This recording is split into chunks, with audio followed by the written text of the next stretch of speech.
語聞き流し10分間、名作リスニング、英語テキストと MP3 ダウンロード、その他の物語は、ホームページよりご利用いただけます。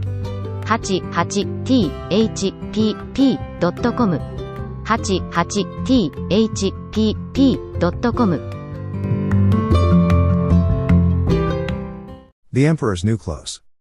Many years ago, there was an emperor who was so excessively fond of new clothes that he spent all his money in dress. He did not trouble himself in the least about his soldiers, nor did he care to go either to the theater or the chase, except for the opportunities then afforded him for displaying his new clothes.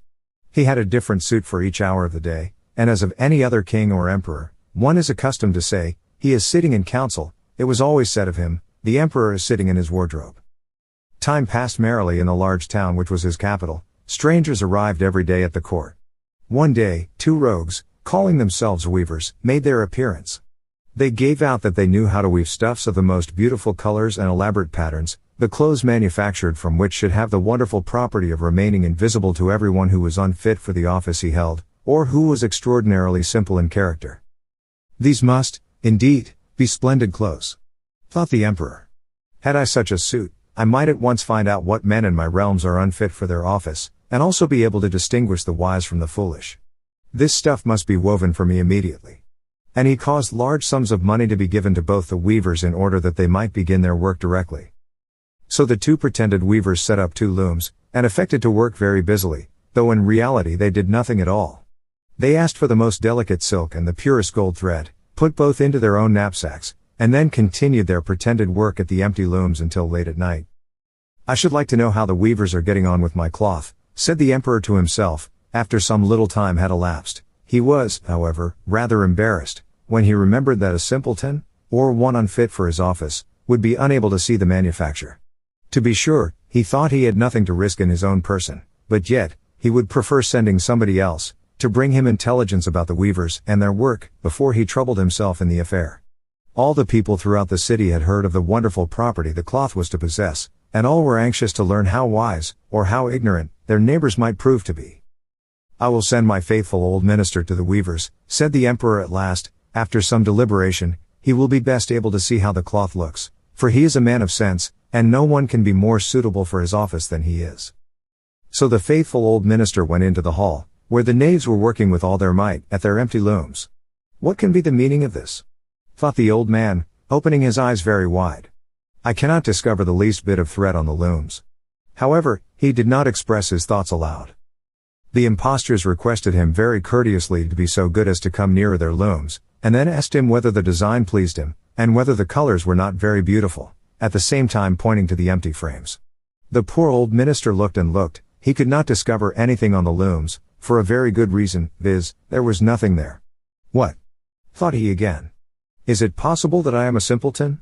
I have never thought so myself, and no one must know it now if I am so.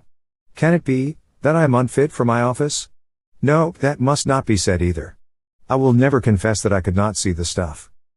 Well, Sir Minister, said one of the knaves, still pretending to work. You do not say whether the stuff pleases you. Oh, it is excellent, replied the old minister, looking at the loom through his spectacles. This pattern, and the colors, yes, I will tell the emperor without delay, how very beautiful I think them. We shall be much obliged to you, said the impostors, and then they named the different colors and described the pattern of the pretended stuff.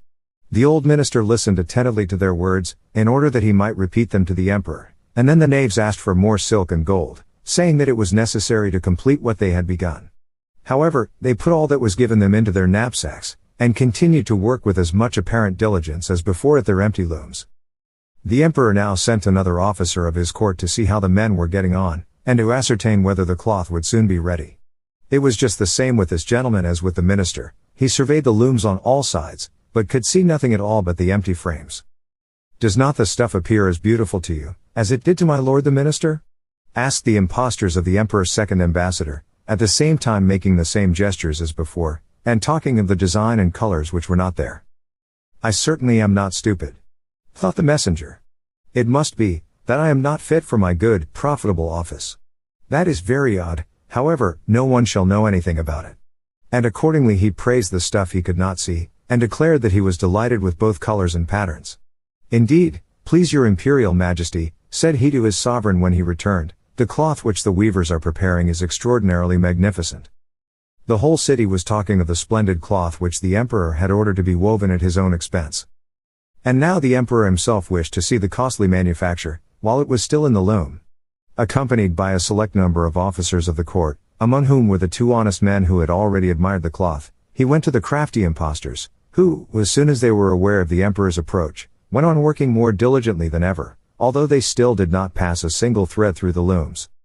"Is not the work absolutely magnificent?" said the two officers of the crown, already mentioned. "If your majesty will only be pleased to look at it. What a splendid design! What glorious colors!" And at the same time they pointed to the empty frames, for they imagined that everyone else could see this exquisite piece of workmanship. "How is this?" said the emperor to himself. "I can see nothing. This is indeed a terrible affair.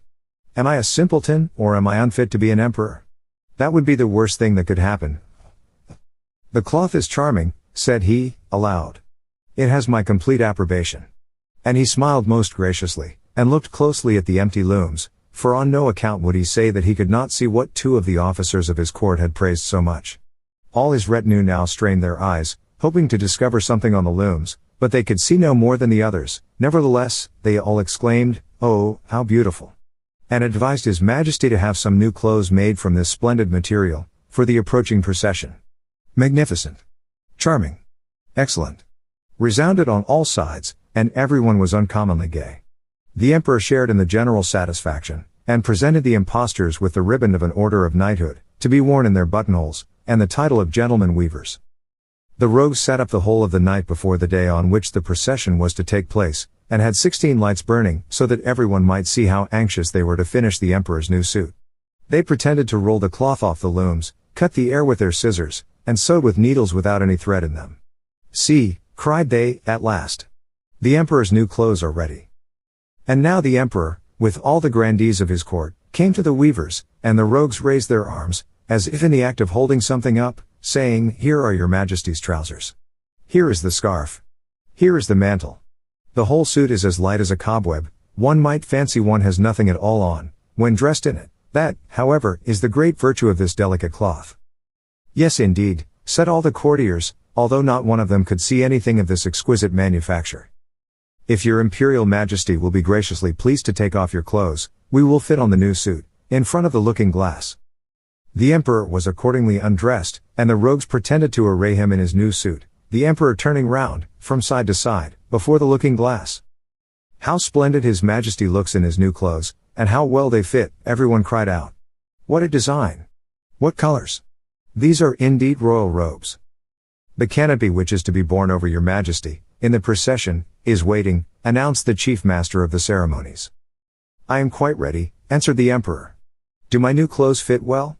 asked he, turning himself round again before the looking glass, in order that he might appear to be examining his handsome suit. The lords of the bedchamber, who were to carry his majesty's train, felt about on the ground, as if they were lifting up the ends of the mantle, and pretended to be carrying something, for they would by no means betray anything like simplicity, or unfitness for their office. So now the emperor walked under his high canopy in the midst of the procession, through the streets of his capital, and all the people standing by, and those at the windows, cried out, "Oh! How beautiful are our emperor's new clothes! What a magnificent train there is to the mantle, and how gracefully the scarf hangs!" In short, no one would allow that he could not see these much admired clothes, because, in doing so, he would have declared himself either a simpleton or unfit for his office. Certainly, none of the emperor's various suits had ever made so great an impression as these invisible ones.